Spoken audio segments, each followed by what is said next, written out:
Bonjour, pour le dernier rendez-vous de cette année 2020, j'ai choisi d'une part d'inviter Dominique de Montvalon et d'autre part, que nos téléspectateurs connaissent maintenant très bien, et d'autre part de procéder un peu différemment, de ne pas... Il y a un effet de surprise, j'y suis prêt. Voilà. Alors je vous propose d'abord de commencer, avant de parler des grands événements de l'année, tout ça, de faire un petit, tableau d'honneur des membres du gouvernement. Alors j'ai toute la liste là, mais on ne va peut-être pas parler de tout le monde. Si vous deviez noter Jean-Yves Le Drian, quelle note lui mettriez-vous et comment jugez-vous son action? Alors c'est un exercice un peu prétentieux, mais je ne vais pas fuir votre défi de la part d'un journaliste, à quel titre, comment, etc. Notez, pas avec des notes, avec des... moi je le trouve bon. Bon. Et vous ne trouvez pas qu'il manque un peu d'idées, de charisme, c'est pas le Kissinger des temps modernes? Il est le ministre des Affaires étrangères de la Ve République et à l'intérieur de cette Ve République d'un président nommé Emmanuel Macron qui entend tenir absolument tous les éléments qui sont capitaux à ses yeux. Ce qui fait que je ne dirais pas que le ministre des Affaires étrangères et son exécutant, ce serait excessif.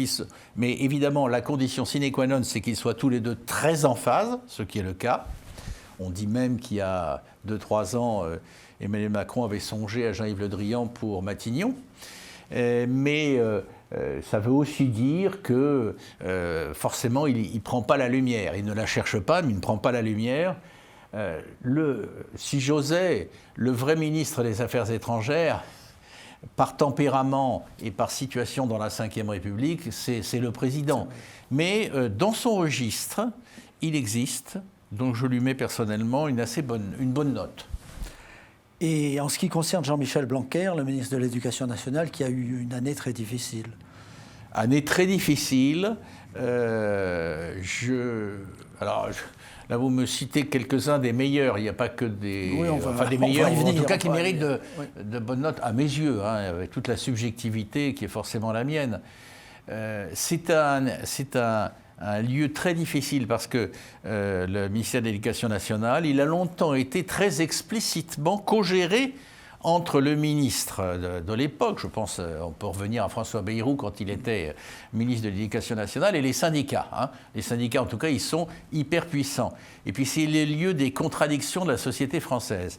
Alors, au regard de ça, Jean-Michel Blanquer, se débrouille bien. C'est compliqué, en plus, de gérer par temps de Covid, par temps de crise, par temps de confinement, quand ça surgit, cet empire qu'est l'éducation nationale. Il se débrouille bien, et d'autre part, il a réussi jusqu'à agacer beaucoup, et certains, y compris dans le gouvernement, il a réussi à incarner la laïcité à la française. Alors, précisons tout de suite une chose qui est évidente, mais je le dis, c'est que la laïcité à la française, c'est incompréhensible pour beaucoup. Et notamment chez nos amis américains, chez nos amis anglo-saxons, de l'autre côté de la Manche, et un peu au-delà d'ailleurs. Même, ça ne fait pas forcément l'unanimité en France. Mais enfin, un ministre qui tient bon la barre et qui incarne un concept discuté mais fort, je lui mets à lui aussi une assez bonne note, si vous le permettez. Oui, ça en l'occurrence, le ministre a une bonne note, ou voire une très bonne note, mais l'administration elle-même n'en a pas une très bonne. C'est ça le problème. Là, vous soulevez un problème qui vaut pour l'éducation nationale et qui, à mes yeux, vaut pour bien au-delà de l'éducation nationale. Il y a en France un poids de l'administration, je le dis d'une phrase, qui est démesuré.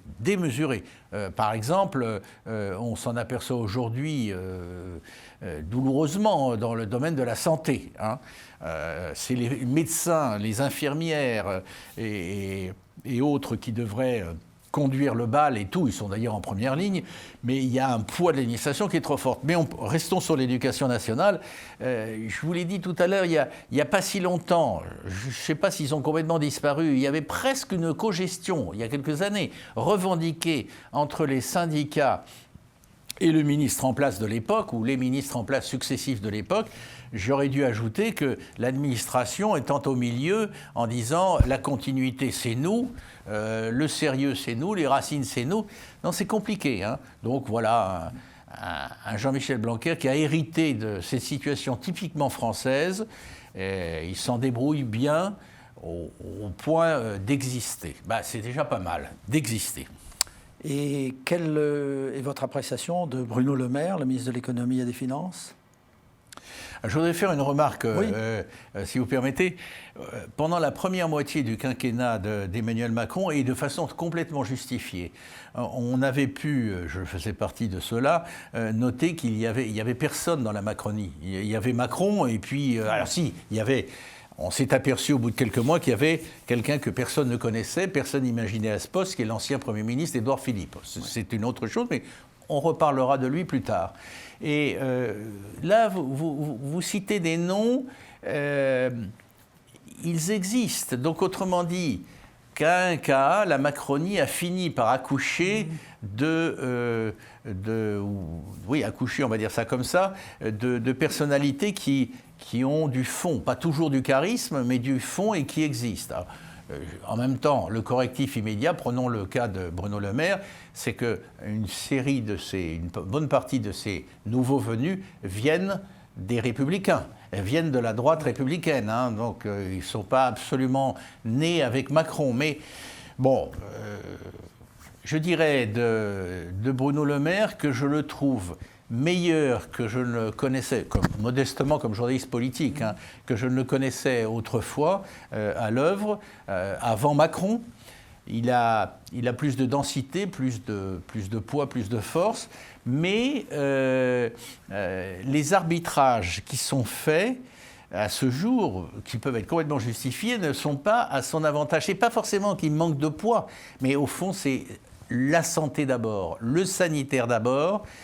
Eh bien, lui, il écope et il essaye de faire que l'économie française tienne le coup. On en reparlera. C'est quand même le défi numéro 1, santé et économie. Lui, il est en charge des finances de l'économie.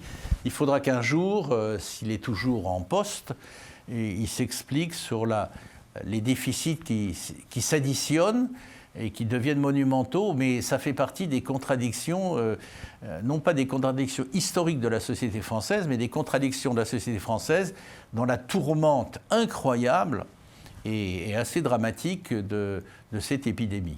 Alors passons maintenant à la ministre des Armées, Florence Parly.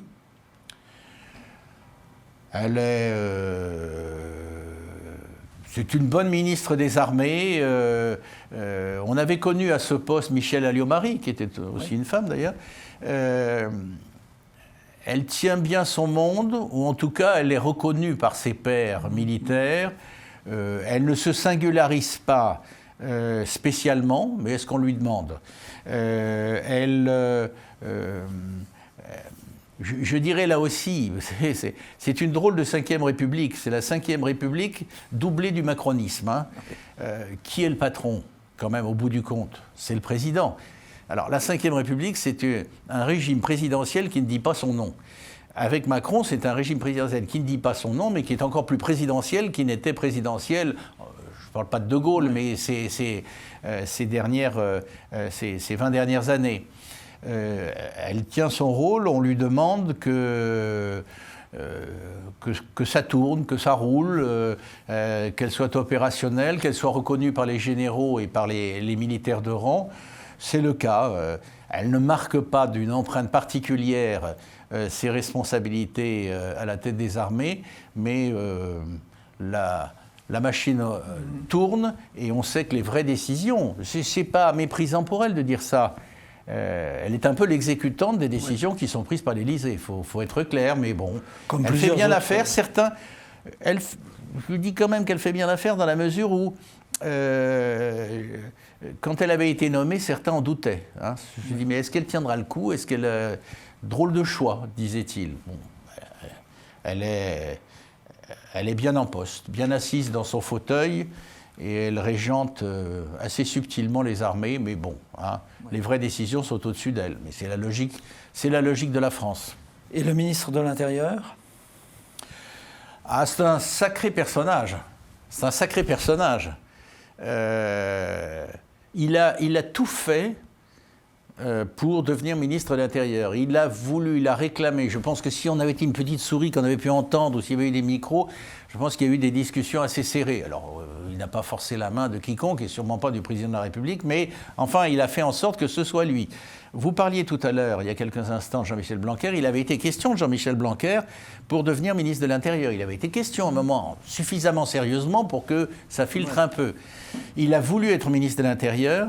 Au fond, Gérard Darmanin, c'est un peu, c'est pas le clone de Sarkozy, mais son modèle, c'est Sarkozy. Hein. C'est vraiment, d'ailleurs, il se réfère très volontier au Sarkozy ministre de l'Intérieur. Hein, on se souvient. Hein. Puis ensuite, qui est allé beaucoup plus loin. Il a tendance. Alors lui, il est présent. Lui, il imprime sa marque.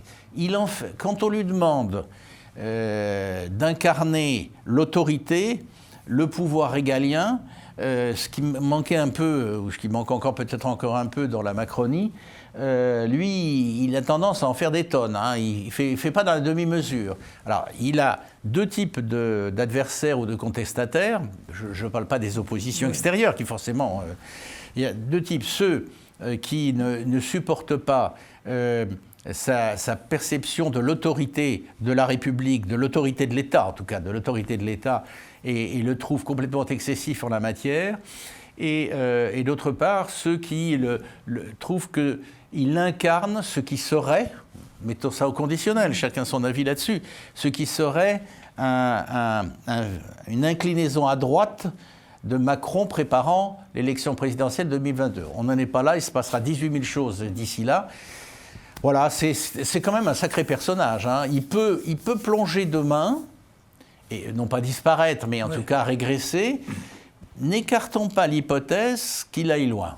Où et comment, on verra. Il est quand même encore très jeune. Mais à ce poste, si jeune et dans la tempête, s'il tient le coup, il aura un avenir. Alors, la surprise de ce remaniement ministériel, du précédent remaniement, c'est l'arrivée de Dupond-Moretti, du célèbre avocat, et pas n'importe où, puisqu'il est maintenant ministre de la Justice, pour le plus grand bien du syndicat de la magistrature. Alors, lui, il n'a pas que des amis. Ah oui. Non, Dupond-Moretti, ça a été la grande surprise. Oui. Ça a été la grande surprise. Dupond-Moretti, c'est un... c'est d'abord un avocat hyper talentueux, avec des guillemets grande gueule, mais grand talent. Hein, et peut-être la star, il était, maintenant il est ministre, mais il était la star du barreau actuel français. Hein, avec à son actif, et Dieu sait qu'il le revendiquait, d'avoir obtenu un certain nombre d'acquittements spectaculaires dans les affaires les plus discutées, les plus controversées, en tout cas les plus publiques. C'est un bonhomme, hein. Il dégage de l'énergie et il a de la voix. Alors, ça a été surprenant et il ne s'est pas fait que des amis pour, d'une part, en fonction de son passé, voir un avocat arbitrer les magistrats, ça n'a pas suscité l'enthousiasme chez ces derniers, d'autant qu'ils sont en plus... toujours, les magistrats ont le sentiment d'être méconnus, même méprisés, en tout cas discutés, combattus. Enfin, ils n'ont pas le sentiment. Ils ont le sentiment qu'on les fait reculer encore dans leur autorité qu'ils aimeraient ne pas partager. Il y a donc ça. Et puis, il y a un problème. Pour résumer, l'autre chose, c'est le problème. Vous parliez à l'instant du ministre de l'Intérieur, Gérard Darmanin. Il y a un problème classique, mais particulièrement aigu là, c'est dans le nouveau couple. Hein, parce qu'il y a toujours un couple dans la Ve République, c'est le ministre de l'Intérieur, le ministre de la Justice. Comment peuvent-ils arriver à s'entendre? Ils ne viennent pas des mêmes horizons. Darmanin, le sarkozyste, vient de la droite républicaine. Dupond-Moretti ne s'est jamais affiché politiquement, explicitement, mais comme il était poussé un peu dans ses retranchements, il a eu l'occasion de dire, face aux micros et caméras, qu'il se sentait d'une sensibilité de gauche. Alors, c'est pas d'extrême gauche, mais enfin, en tout cas, de gauche. Donc, on voit déjà le truc. Les deux tempéraments sont forts et différents. Il y a eu de la friction.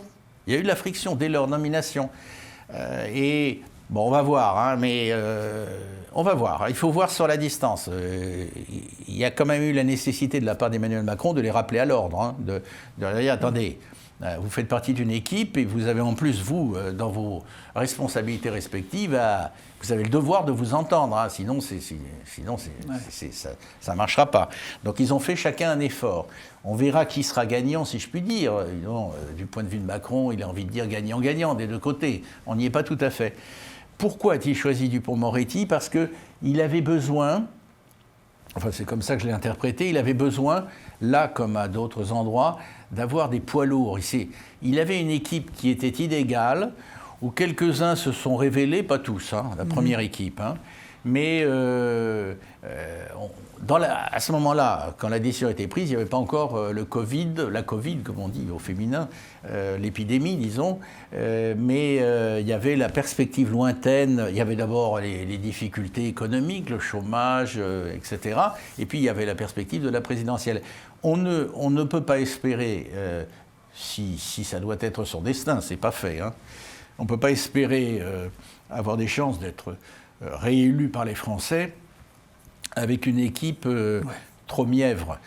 C'est le paradoxe, c'est à la fois, c'est un président qui veut tout contrôler et qui est à sa façon très autoritaire, je parle d'Emmanuel Macron, et en même temps suffisamment intelligent pour savoir que si c'est des gens fades ou qui ne percent pas, ça ne marche pas. Donc il a pris le risque Dupond-Moretti.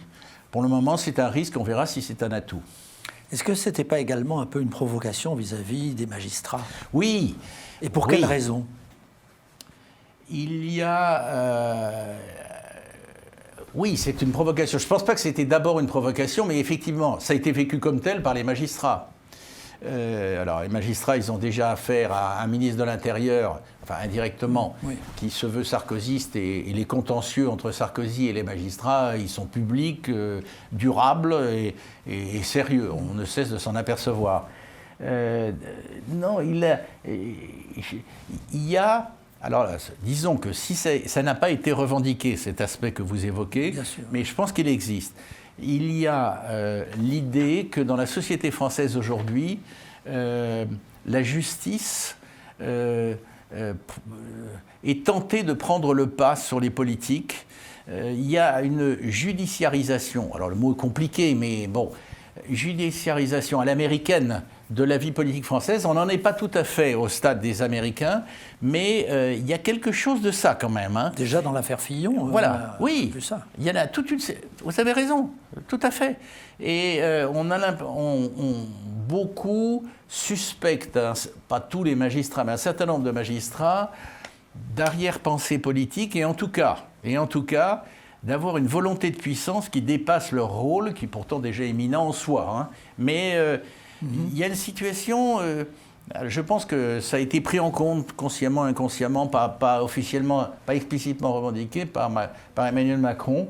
Oui, il y a en tout cas toute tendance confondue, quoi qu'on dise, toute tendance politique, toute sensibilité politique confondue, il y a une forme de rébellion plus ou moins avouée des politiques contre le monde de la justice, et notamment les magistrats en tête, qui à leurs yeux, ont tendance à outrepasser les pouvoirs déjà importants qui sont les leurs.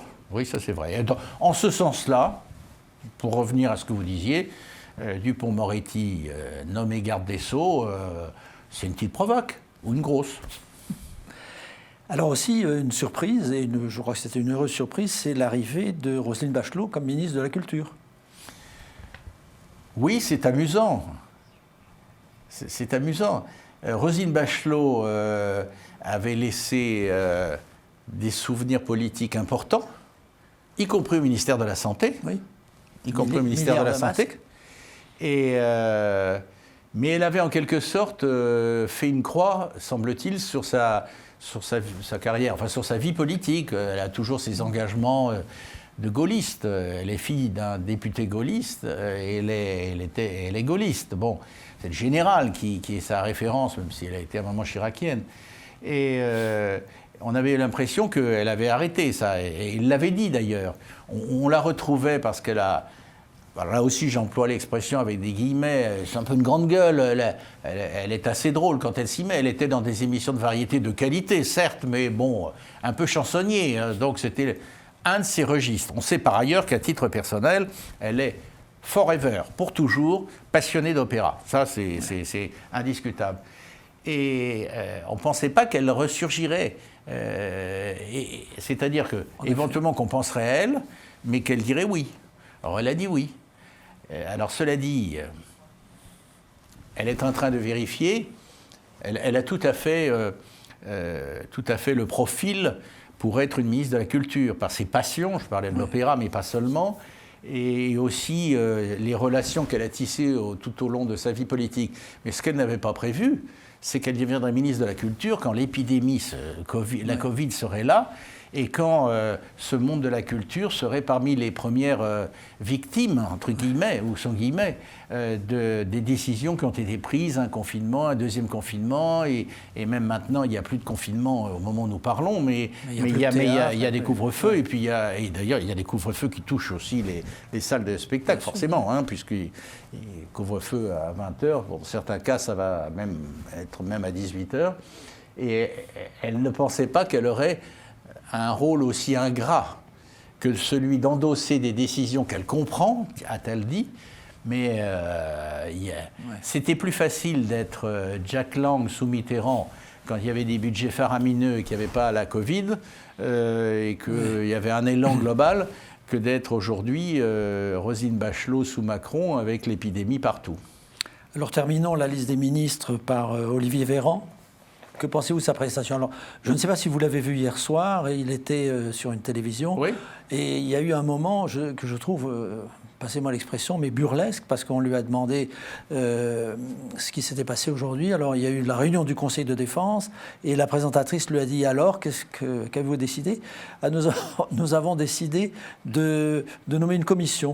Vous voyez, vous avez une réunion d'un organisme, comité de défense, que fait-il? Il nomme une commission. Enfin, c'est aberrant. Vous avez raison.